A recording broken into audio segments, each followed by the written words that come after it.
11-year-old girl survives by playing dead during family tragedy at mansion. A 15-year-old boy in Washington state is charged with the premeditated murders of his parents, Mark and Sarah Humiston, and his two younger brothers and sister. The King County prosecutor said the boy's 11-year-old sister played dead after being shot and then ran to a neighbor's home for help. Hello everyone, welcome back to Unraveling the Truth. The small town of Falls City, Washington was shaken to its core on the morning of October 21st, 2022, when a horrific act of violence unfolded behind the closed doors of the Humiston family home. 15-year-old Timmy Humiston, by all accounts a seemingly normal teenager, had allegedly carried out the cold-blooded execution of his parents, Mark and Jennifer, and three younger siblings, 9-year-old Joshua, 7-year-old Catherine, and 13-year-old Benjamin. The only survivor of the carnage was Timmy's 11-year-old sister, who managed to escape the home and run to a neighbor's house. Breathless and shaken, the young girl relayed a chilling account to the 911 dispatcher. Her brother Timmy had shot their entire family, and she had played dead by holding her breath in order to survive. According to the affidavit, the initial 911 call from the residents came from Timmy himself. In a calculated attempt to deflect blame, the teenager told the operator that his younger brother Benjamin had killed the family and then taken his own life. Timmy claimed he was currently hiding in the bathroom, having narrowly escaped the horrific scene.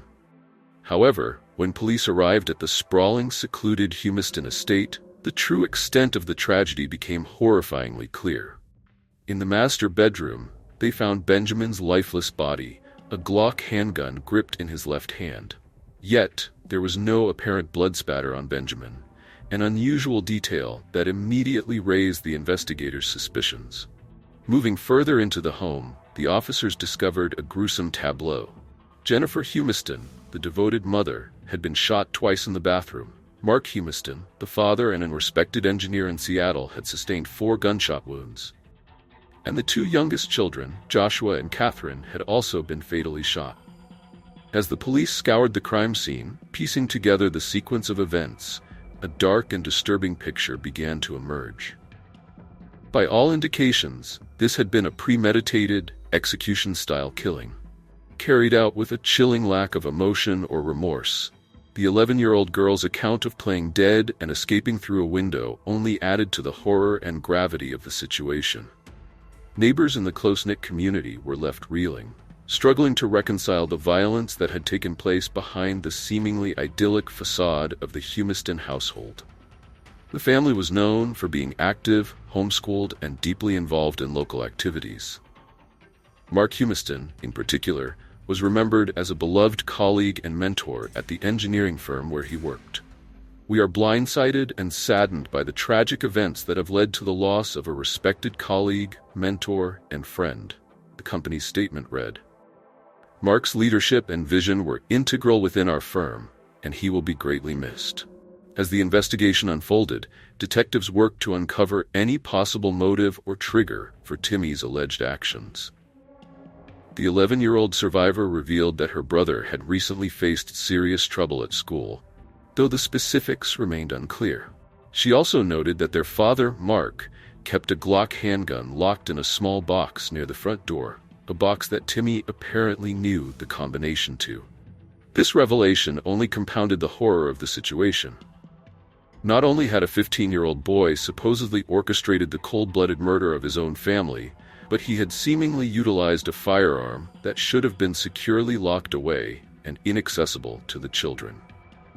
The question of whether Timmy Humiston will be tried as an adult or remain within the juvenile justice system has become the central focus of the case. Under Washington state law, the court must engage in a careful balancing test, weighing factors such as the sophistication of the crime, the teen's home environment, any mental health or special needs, and the best interests of both the juvenile and the public. Prosecutors have made it clear that they intend to push for Timmy to be charged as an adult, arguing that the premeditated and brutal nature of the murders warrants the harshest possible penalties. If convicted as an adult, Timmy could face 25 years to life in prison, with the possibility of parole.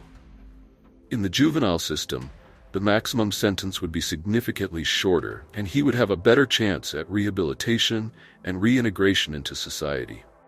Timmy's defense team, on the other hand, is expected to mount a vigorous effort to keep the case within juvenile jurisdiction. They will likely argue that the 15-year-old may have been suffering from undiagnosed mental health issues or other mitigating factors that could have contributed to the unthinkable acts. Securing a juvenile court ruling could mean the difference between Timmy facing life in prison versus a chance at redemption and a productive future. The 11-year-old survivor, the sole eyewitness to the horrific events, will undoubtedly play a pivotal role in the legal proceedings. Her harrowing account of playing dead and escaping through a window as her family was slaughtered speaks to an incredible strength and will to survive. Despite the unspeakable trauma she endured, prosecutors will undoubtedly seek to leverage the young girl's testimony to bolster their case, while the defense team will need to tread carefully, mindful of the fragility of the witness and the potential for further psychological damage. Ensuring the 11-year-old's well-being and providing her with the necessary support and counseling will be of paramount importance throughout the legal process. As the investigation continues and the case makes its way through the judicial system, the community of Fall City and the broader public will grapple with the profound grief, pain, and questions left in the wake of this senseless tragedy. How could a 15-year-old boy, from an outwardly normal, loving family, commit such heinous acts? What drove him to this unimaginable violence? And most importantly, how can justice be served while also providing the necessary mental health support and rehabilitation for a troubled young individual? The path forward is undoubtedly long and arduous, both for the surviving sister and for a community forced to confront the darkest aspects of the human condition.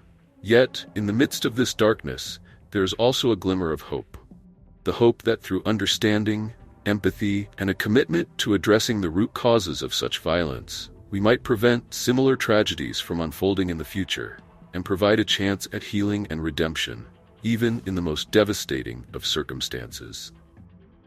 The case of Timmy Humiston has shaken the very foundation of this small town, exposing the fragility of the human experience and the complex, often troubling realities that can lurk beneath the surface of seemingly ordinary lives. As the legal proceedings unfold, the nation will watch with bated breath, hoping that some measure of justice and closure can be found amidst the unimaginable grief. For the Humiston family and for all those impacted by this tragedy, the road ahead is sure to be long and arduous. But in the midst of the darkness, there is also a chance to find light, to learn, to grow, and to ensure that the lives lost are not forgotten, but rather serve as a catalyst for positive change and a renewed commitment to supporting and nurturing the well-being of all children, no matter the circumstances.